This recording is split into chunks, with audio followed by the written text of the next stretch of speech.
テスラは今、静かにしかし確実に姿を変えています。それは新しい車を出したとか、価格を変えたとか、そういう話ではありません。もっと根本的な部分、テスラという会社の正体そのものが変わり始めています。おはようございます。ケンです。今日は今週1週間のニュースの振り返り、これをしていきたいと思います。今、テスラの中で何が起きているのか、そして僕たちは何を見るべきなのか、この2点をできるだけわかりやすく整理をしていきたいと思います。まず最初のテーマはサイバーキャブです。テスラのギガファクトリーで初めてサイバーキャブが実際に生産ラインから完成しました。ここがとても重要です。なぜならこれはコンセプト映像でもなく、プレゼン用のモックでもなく、実際に工場で形になったという事実だからです。つまりサイバーキャブはアイデアの段階を終えて製造フェーズに入ったということになります。さらにイーロン・マスクさんは2027年までに3万ドル以下で一般販売を目指すという発言も改めて行いました。もしこれが実現すれば完全自動運転前提の車が現在のモデル3と同じ価格帯、もしくはもう少し安く手に入る可能性が出てきます。これは単なる新しいモデルの話ではありません。車の役割そのものが変わってきます。これまで車っていうのは人が運転する乗り物でした。しかしサイバーキャブは AI が運転する移動サービスの端末なんです。ハンドルがない、ペダルがない、つまり人間が操作する前提では設計されていません。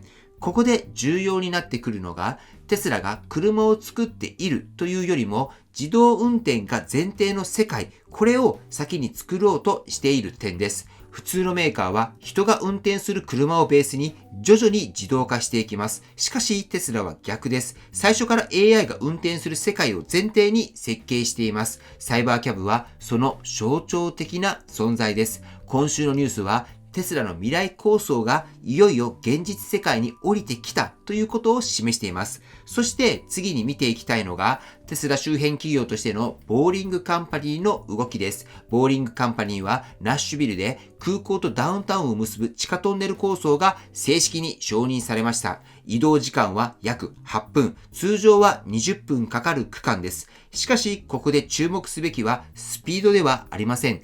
ビジネスモデルです。建設費と運営費はすべて民間企業が負担します。空港側の初期投資はゼロです。つまり税金を使わずに民間企業が都市インフラを作るという形になってきています。これはとても大きな変化です。これまでインフラっていうのは国や自治体が作るものでした。しかし今、民間企業が都市の移動インフラを担い始めています。そしてその中、つまりボーリングカンパニーの作ったトンネルで走る車はテスラ車両です。つまりインフラの中で使われるのがテスラ車両ということになります。そしてテスラ車両でかつそのトンネルの中を FSD で走らせていくということになります。そしてその FSD ですけれども FSD のスーパーバイズとの累計走行距離が80億マイルを突破しました。自動運転においても最も価値があるのは派手な映像デモではありません。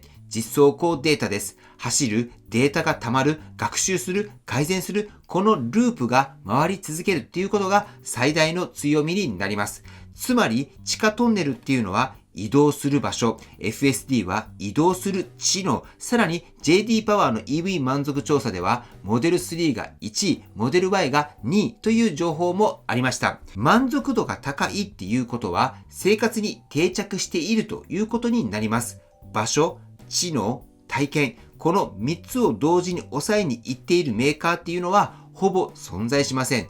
テスラは今、車を売る会社というより、都市の中に入り込む会社、こうなりつつあるんです。では、ここで多くの人が疑問に思うことがあります。サイバーキャブの量産、FSD の進化、満足度1位、普通なら株価が大きく上がってもおかしくはありません。しかし実際は株価はほとんど動いてはいません。なぜでしょうか？答えはシンプルです。市場はもうテスラが何台の車を売るのか、これを主に見ていないからです。市場が見ているのはテスラがどこまで AI 企業になれるかです。象徴的なのがサイバートラックの価格実験です。59,990ドルの AWD モデルを10日間限定で投入しました。これは在庫処分ではありません。テスラは今いくらなら本当に売れるのか、これをテストしています。しかし、このニュースが出ても株価は動きませんでした。つまり、車の価格や台数、これはもはや主役ではなくなりつつあります。一方で、FSD が医療緊急事態を検知し、安全に停車して命を救ったという事例も出てきています。FSD は便利な運転支援から命を守るシステムへと進化しつつあります。ただし、法的リスクも同時に存在しています。オートパイロットの関連訴訟で巨額の賠償が確定したニュースもありました。技術は進化している。しかし、規制と訴訟のリスクも増えている。だからこそ市場は短期の販売台数よりも FSD の進化度合いを見ています。はい。ということで、今週1週間をまとめていきますと、テスラは EV メーカーから AI とモビリティインフラ企業へと移行しているという流れ、これがはっきりと見えてきました。サイバーキャブは未来構想から現実へ、地下ループと FSD は都市と AI をつなぐ基盤づくり、株価が動かないのは市場の評価軸がすでに変わっているからです。テスラは車を売る会社から移動の仕組みを作る会社へ、この大きな変化の途中に僕たちはいます。ということで皆さんはテスラを今どんな会社だと思っていますか？ EV メーカーでしょうか？それとも AI と移動の OS、これを作る会社でしょうか？ぜひコメントで皆さんの意見を聞かせていただければと思います。はい、では本日の内容は以上です。今回の動画が参考になったと思われたら、高評価をよろしくお願いします。僕の YouTube は毎日発信しています。僕の YouTube をご覧になってもらえば、テスラの情報はほとんど網羅すると思いますので、チャンネル登録がまだな方はチャンネル登録の方をよろしくお願いいたします。では今日もご視聴していただきありがとうございます。テスラのある生活を楽しんでいきましょう。ではまた。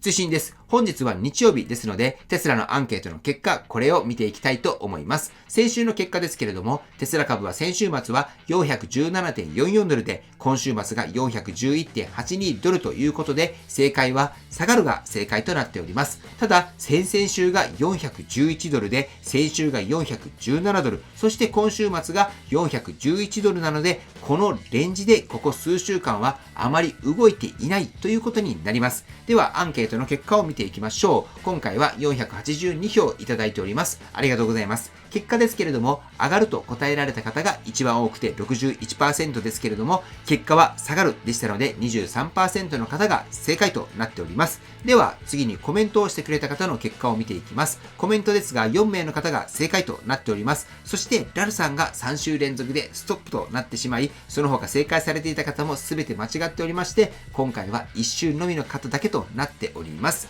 はい。ではこのアンケートですけれども、4週連続正解された方に、今は社内で使えるカークリーナーをプレゼントしております。ぜひ皆さん参加してみてください。そしてこちらのアンケートですが、趣旨として2つあります。まずは株式投資の難しさ、これを実感してもらうということです。株式投資は株価予想など色々とあると思いますが、実際に毎週やることで、その難しさがわかると思います。そして株式投資で上がるのか下がるのか、それがわかる人なんていないっていうことも実感ベースでわかると思います。しかし、毎週行い、自分はこういった理由から上がると思う、下がると思うと、毎週考えることで、自分の中の分析力も上がると思います。僕の YouTube では、テスラ株投資をされている方も非常に多く視聴されていて、投資をする際には何かしらの根拠や分析を持って投資をすると思います。その時に毎週自分なりの分析をすることは役立つと思います。ぜひ僕の YouTube を通じて毎週このアンケートは行っていますので、分析力アップ、そして他の方のコメントもぜひご覧になってみてください。そうすることでそういった視点もあるのかと勉強になると思います。そしてコメントを通じて参考になるコメントがあったら、いいねボタンを押してあげたり、コメントに返信されたりされてください。そしてコメント欄を通じてご自身の株式投資の勉強の場として活用してもらえればと思います。ということで本日もアンケートしますので、ぜひゲーム感覚でも大丈夫ですので参加されてください。きっとご自身のレベルアップにもつながると思います。締め切りは明日までです。はい。ということで本日も最後までご視聴していただきありがとうございます。素敵な一日をお過ごしください。ではまた。